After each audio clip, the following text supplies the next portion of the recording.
Deodar pay કેન્દ્ર શાળા number 2માં શિક્ષક દિવસની ઉજવણી કરવામાં આવી। આજે શાળામાં શિક્ષક દિવસ નિમિત્તે શાળાના વિદ્યાર્થીઓ પોતે શિક્ષક બની પોતાનામાં રહેલું કૌશલ્ય બાળકો સમક્ષ રજૂ કરી શિક્ષક કેવું કાર્ય કરે છે તેવો અહેસાસ કરાવ્યો હતો। शिक्षक कभी साधारण नहीं होता, प्रलय और निर्माण उसकी गोद में पलते हैं। जीवन मूल्य कई रीते घड़ाय છે તે ઉજાગર થયું। શિક્ષક બાળકોના જીવન વિકાસનું જે ઘડતર કરે છે અને પાયાનું શિક્ષણ આપે છે, જે આજે શિક્ષક દિવસ નિમિત્તે વિદ્યાર્થીઓ શિક્ષક બન્યા હતા તેમને ઉજાગર કર્યું હતું।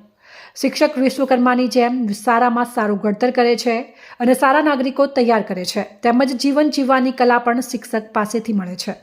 આ પ્રસંગે અમારા માર્ગદર્શક સદાય કટિબદ્ધ એવા અમારા આચાર્ય B.A. રાઠોડ તેમજ ઇન્ચાર્જ આચાર્ય જામાભાઈ પટેલ, જગદીશભાઈ મોચી, જગદીશભાઈ રાઠોડ, વિષ્ણુભાઈ દેસાઈ, ગોપાલભાઈ ડાબી, કનુભાઈ જોશી, પ્રવીણભાઈ ગેહલોત, કામિનીબેન મકવાણા, કલ્પેશભાઈ મોદી, સંજયભાઈ દરજી આ ઉજવણીનું તમામ સંચાલન કામિનીબેન મકવાણાએ કર્યું હતું અને છેલ્લે નવીન શિક્ષકોના પ્રતિભાવો લેવામાં આવ્યા હતા અને ખૂબ જ સરસ કાર્ય કરી ધન્યતા અનુભવી હતી। આમ શિક્ષક દિવસની સર્વપલ્લી રાધાકૃષ્ણના દિવસની ભવ્ય ઉજવણી કરવામાં આવી હતી અને રિસેસમાં બાળકોએ તેમજ આજના શિક્ષકો દ્વારા નાસ્તો આપવામાં આવ્યો હતો।